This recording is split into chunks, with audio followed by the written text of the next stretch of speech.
Idol, kumustahin po natin po ngayon ang kaso ni Tatay Digong dahil po napakarami ngayon ang lumabas sa social media dahil po sa mga magulang ng mga biktima ay pumupunta daw doon sa Netherlands na sinabi po daw nila na pinag-iipunan po nila yung gastos, yung pera para lang makapunta po doon sa hearing kung saan si Tatay Digong ay nandun. Kaya marami pong gustong makahibalo mga idol.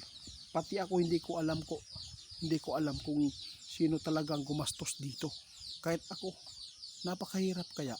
Di ba? Napakahirap. Kaya itatanong po natin kay kaibigan. Good morning kaibigan. Gusto ko malaman kaibigan tungkol po ito sa kaso ni Tatay Digong ba? Kasi napakarami daw ang pumunta doon sa Netherlands. Yung mga magulang ng mga biktima, mga asawa ng biktima, kasi gusto daw malaman din po ng karamihan ngayon kung talagang sarili ba nilang gastos, kung saan sila nagsabi sa social media pa. Grabe naman po ito kaibigan, pinag-iipunan po daw nila na. Yes, sinabi ng ating kaibigan, huwag kayong maniwala. Alam po ninyo mga idol, isa na po si Trillanes dito. Nako. Pero kaibigan, pero yung iba, sa tingin po ninyo, yun tama. Sa totoo lang mga idol, hindi po nila kaya yan. Nagastusan ang sarili po nila para lang pumunta doon. Alam po ninyo mga idol, si kaibigan ngayon nagsabi, alam po ninyo kung sino po talaga ang mga utak ngayon dito, kung sino po ang kanilang pinupuntahan. Binabayaran po nila yun. Binabayaran po nila yung mga taong yan na pumunta doon sa Netherlands. Hindi po sarili nilang gastos yan. Hindi po nila kaya magastos. Ang hirap kaya kumuha ng mga papers po para lang makapunta tayo sa ibang bansa. Napakalaki kaya. Tayo nga mag-a-apply ng abroad. Ilan po ba ang ibabayad po natin para sa ban? No? Ilan?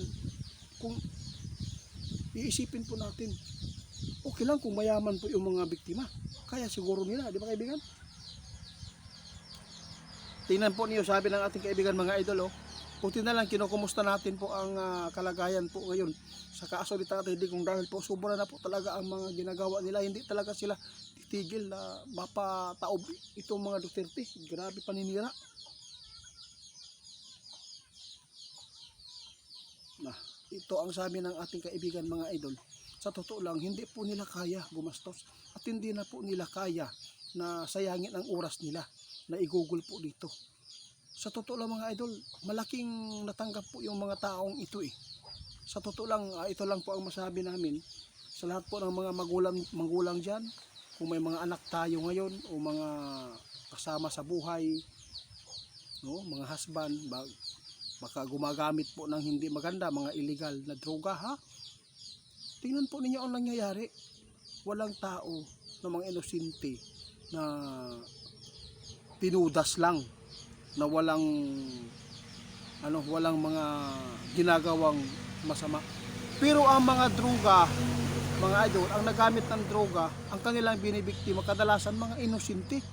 Kaya grabe na po ang kagagawan po, kabastusan o karumal-dumal na mga plano ng mga taong ito para lang mapabagsak ang mga Duterte.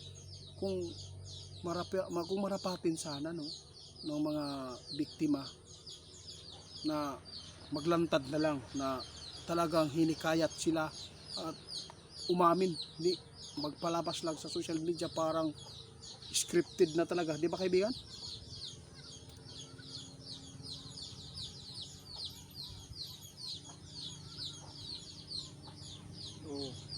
Huwag kayong maniniwala mga idol. Sabi ng ating kaibigan ngayon, hindi po nila kaya tustusan ang sarili nila.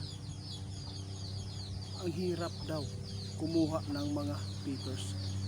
Sa bagay, talagang mayroon talagang taong nasa likod nito. Sa mga tao ba na pumupunta doon sa hearing ni Tatay Digong. yung mga biktima, no? Mga tagtungod. Binayaran talaga ito mga idol. Yun po ang sabi ng ating kaibigan. Kahit ano pang sabihin nila, hindi talaga siya aamin. Kung titingnan po ninyo ang mga interview nila, parang napaka-scripted talaga. Sinabi po ng ating kaibigan ngayon mga idol, lahat po ng mga ikakasira sa mga kalaban nila, mga gagawin po nila. Kung hindi talaga matatablan po itong mga Duterte, buhay po ang kukunin pa dito.